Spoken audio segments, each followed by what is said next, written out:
¿Qué tal? ¿Cómo están? Bienvenidos a una nueva mañana de radio. Estamos estrenando el 14 de marzo de 2025. 14 de marzo de 5 años después. Son las 6 en punto de la tarde, son las 5 en punto de la tarde en las Islas Canarias. Desde las 10:30 de esta mañana está reunido el Consejo de Ministros en el Palacio de la Moncloa. A las 2 de la tarde estábamos aquí, se lo contamos, se conoció el texto del decreto que declara el estado de alarma en nuestro país. Se restringe la circulación de los ciudadanos y de los vehículos por el territorio nacional. A las 3 salió el gobierno a decir que el texto en realidad no era definitivo porque aún no había sido aprobado. Lo que se sabe es que el gobierno está a tortas ahora mismo, tortas internas, entre el PSOE y Podemos. 6.000 infectados de coronavirus en España, 6.000. Toda la ciudadanía esperando a saber a qué atenerse a partir de mañana y el gobierno sigue enredado en las tensiones de vuelo corto. Bueno, qué sábado aquel, qué sábado aquel, 14 de marzo, año 2020, Consejo de Ministros que no terminaba nunca, se retrasaba la comparecencia del presidente, se había anunciado ya el día anterior que se iba a declarar el estado de alarma, por tanto solo estábamos esperando a que se aprobara el decreto y se publicara en el boletín oficial, pero dentro del Consejo de Ministros hubo deliberaciones, por decirlo de forma suave.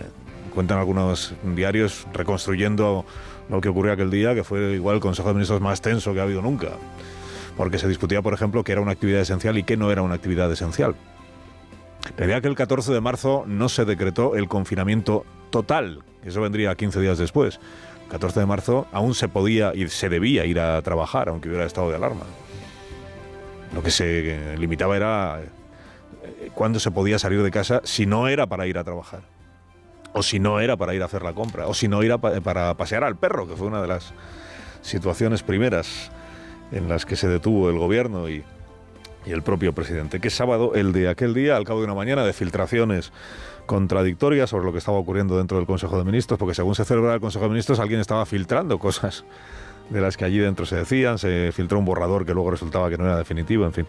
Tenía apenas 2 meses de vida el gobierno de coalición. Después de varias semanas quitándole hierro al coronavirus chino y a la posibilidad de que acabara siendo una pandemia, el presidente fue convocando consejos de ministros ya extraordinarios, uno detrás de otro, durante aquella semana. Convocó a sus ministros, que primero lo hacían por teleconferencia, porque había algunos, por ejemplo, Pablo Iglesias, que estaban en cuarentena porque estaban contagiados.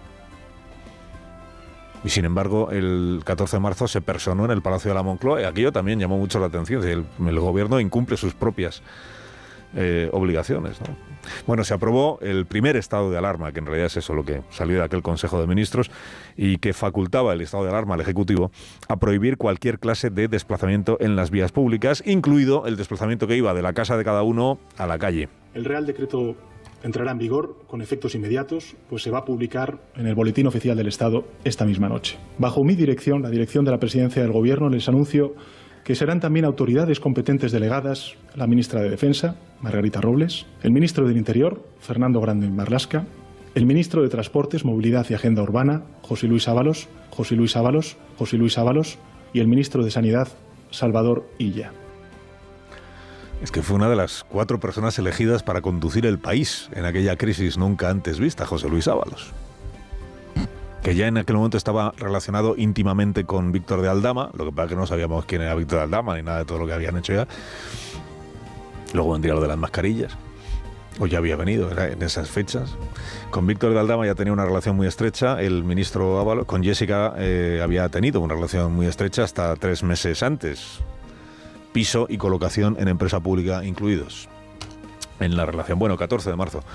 Al cumplirse 5 años del inicio del confinamiento, de aquel día en el que este país se sumió en la incerteza y en la preocupación y en la incredulidad y por qué no decirlo también, en el miedo y en el vértigo, al cumplirse 5 años del comienzo de aquel periodo insólito de nuestras vidas y de nuestras muertes, 300 muertes se habían producido el 14 de marzo ya en nuestro país.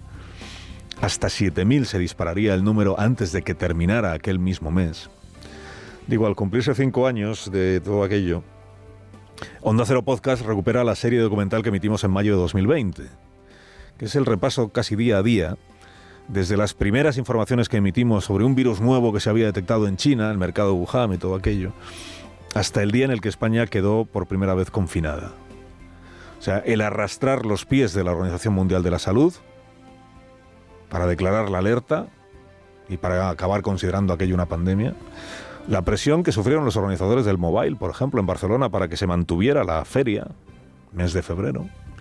O las afirmaciones categóricas de los gobiernos respecto del bajísimo riesgo que había de que el virus llegara a sus países, incluido el nuestro. Cuando fuimos ciegos, se llama este podcast. En la rueda de prensa del 30 de enero, y a la vista de que algunos ciudadanos están acudiendo a las farmacias a comprar mascarillas, se le pregunta expresamente al doctor Simón si se está extendiendo un temor infundado al virus en España. Sí, creo que no tengo que decir mucho más. Es en esta misma comparecencia, 30 de enero, donde el ministro Illa reitera que todas las precauciones están tomadas. Hay que minimizar la situación, pero tampoco hay que caer en falsos alarmismos. Al día siguiente, último del primer mes del año, la Organización Mundial de la Salud declara la alerta global por el coronavirus. Lo primero que subraya el director general, recién regresado de su viaje a Pekín y de sus elogios al presidente Xi, es que la elevación del riesgo no se debe a lo que está pasando en China.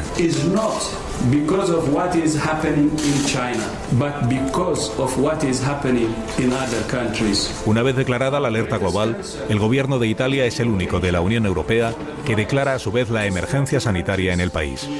España afirma que se está haciendo todo lo que la Organización Mundial de la Salud recomienda y no ve necesario desaconsejar los viajes a China. Fernando Simón sostiene que su departamento tiene estudiados los escenarios más graves, aunque los considera muy improbables. Nosotros creemos que España no va a tener, como mucho, más allá de algún caso diagnosticado. Esperemos que no haya transmisión local. Si la hay, será transmisión muy limitada y muy controlada. Y la realidad ahora es que esta enfermedad se transmite poco entre personas, no hay transmisión comunitaria nada más que en una provincia de China, y aunque no se conoce el reservorio animal, es decir, qué animal está transmitiendo a los humanos, sí que es cierto que ese animal probablemente no está nada más que en una zona de China o en pocas zonas de China. Ese mismo día por la noche da positivo el primer caso sospechoso en España. Es un turista que comparte casa con otros 4 compatriotas suyos en La Gomera. El virus ha completado así su viaje desde Wuhan a Shanghái, de Shanghái a Múnich y de Múnich a La Gomera. El virus ya está en España, titulan los medios. En realidad, nadie sabe si ya estaba entre nosotros. Bueno, luego supimos que sí, estaba ya entre nosotros el virus antes de que este primer caso se confirmara, pero eso lo iríamos sabiendo en las semanas siguientes. Y este podcast, en Onda Cero Podcast, lo puede usted recuperar si lo desea, cuando fuimos ciegos. Este podcast es el relato de lo que se decía y de lo que se creía y de lo que se analizaba mientras el virus avanzaba y mientras la emergencia todavía no era percibida con la gravedad con la que luego se llegó, qué remedio, a percibir. Bueno, mañana sábado, por cierto, se cumplirán 5 años de otro acontecimiento que quedó eclipsado en buena medida por el confinamiento, por el estado de alarma. 15 de marzo del año 2020, el rey don Felipe difundió el comunicado en el que renunciaba a la herencia que le pudiera corresponder de su padre y a cualquier inversión financiera incompatible, decía el comunicado, con la rectitud y la integridad exigible a la corona. O traducido, que el patrimonio de 2 fundaciones o tapaderas que había creado don Juan Carlos en el extranjero, con cuentas en Suiza, el patrimonio ese, y el rey don Juan Carlos había designado beneficiario de esas 2 fundaciones a su hijo sin que su hijo lo supiera, al patrimonio que le pudiera corresponder la parte del patrimonio o de esa herencia, renunciaba el rey don Felipe porque entendía, para entendernos, y ya lo dijimos hace justamente 5 años, tal día como mañana, el comunicado en realidad era un repudio. El repudio del rey anterior. Y la emancipación, que fue el punto de partida de don Felipe, de Felipe VI, para reconstruir la institución dañada por su padre y para presentar esa institución de la corona ante la sociedad como una causa, como una casa autoexigente y limpia de trapicheos y de ingenierías financieras.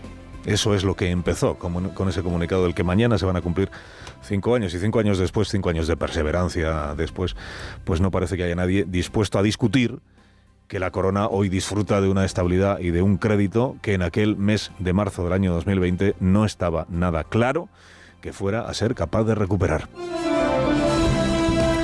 Estamos en marzo de 2025, es verdad, y la crisis, la emergencia de ahora, pues se llama Trump, se llama Putin, se llama Ucrania, se llama Europa, se llama rearme. Por fin tuvo a bien ayer el presidente Sánchez.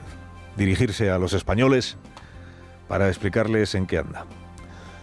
Aunque fuera en una comparecencia ante la prensa, poco trabajada, la comparecencia, poco trabajada, y sin un discurso institucional que merezca tal nombre. Quisiera informar a los ciudadanos y ciudadanas españoles que a los grupos parlamentarios les he compartido dos cuestiones, dos temas que ahora mismo copan la actualidad de la política en general. La situación de Ucrania y, en segundo lugar, Europa. La paz en Ucrania y la seguridad en Europa son dos caras de la misma moneda. Lo que nos estamos jugando en Ucrania no es algo que tenga que ver con un conflicto regional. Tiene mucho que ver con el orden multilateral. Ni en su comparecencia ante la prensa, ni en sus conversaciones previas con los líderes políticos convocados en la Moncloa, concretó el presidente en realidad nada. Ni cuál es el nuevo plazo que se marca para alcanzar el 2% del PIB en defensa, ni de dónde saldrá la financiación para el incremento de ese gasto, ni qué llevará exactamente al Parlamento si es que al final lleva algo. Todas aquellas cosas que tengan que pasar por el Parlamento pasarán por el Parlamento, como no puede ser de otra manera. Y otras cosas que tengan más que ver con la gestión del Gobierno de España, pues tendrán que ser aceleradas y gestionadas por el Gobierno de España. Que traducido significa que todo lo que se pueda aumentar el gasto sin someterlo a la consideración y a la votación de las Cortes, pues tanto mejor para el Gobierno, porque, y esta es la principal cuestión de fondo, es un Gobierno en minoría parlamentaria, asistido habitualmente por dos grupos de derechas, que son el PNV y Junts per Catalunya, que le avalarán lo que presenten las Cortes o se lo avalarían, pero asistido fundamentalmente por grupos de izquierda que le han declarado la guerra al plan de rearme del presidente. Que es un gobierno que sintoniza en su política militar no con quienes invistieron a Sánchez, sino con quienes no le quieren ver en la Moncloa, o sea, con Feijóo. Que ayer resumió en estos 2 segundos su media hora con el presidente. No ha concretado nada, no me ha pedido ningún apoyo. Ya está. No concretó, no pidió. Como se ve, pues la cosa muy fructífera no parece que fuera ayer. Al final la ronda era lo que parecía que era. Una sucesión de imágenes para ser vistas por la opinión pública y para que ésta se quede con la idea de que el presidente del gobierno sí tiene en cuenta a los grupos políticos que en el Congreso representan a los ciudadanos. Salvo a Vox, ya sabemos. Les informó de lo que ya sabían a los portavoces parlamentarios y no mostró mucho interés en ahondar en el punto de vista de sus interlocutores. Le hice la pregunta de si esta cuestión iba a ir a debate en el Congreso y me dijo que probablemente no, en fin, y por lo tanto, pues esto va también a condicionar algunas cosas. Eso es lo que dijo el portavoz del bloque, el señor Rego, pero fue impresión general de los interlocutores que Sánchez está ocupado en realidad ahora en reclutar gobernantes europeos para que le secunden en su afán de cargar a la Unión Europea el peso del nuevo gasto militar y que no tiene la menor gana de debatir nada con todos ellos. Me preocupa tener la sospecha de que el señor Sánchez está preparado o dispuesto a gobernar prescindiendo del Congreso y de las Cortes Generales. No puede haber un compromiso internacional sin que previamente esté autorizado por el Congreso de los Diputados. Lo contrario conduce a algo muy peligroso, que es la autocracia. Carlos Alsina, en Onda Cero.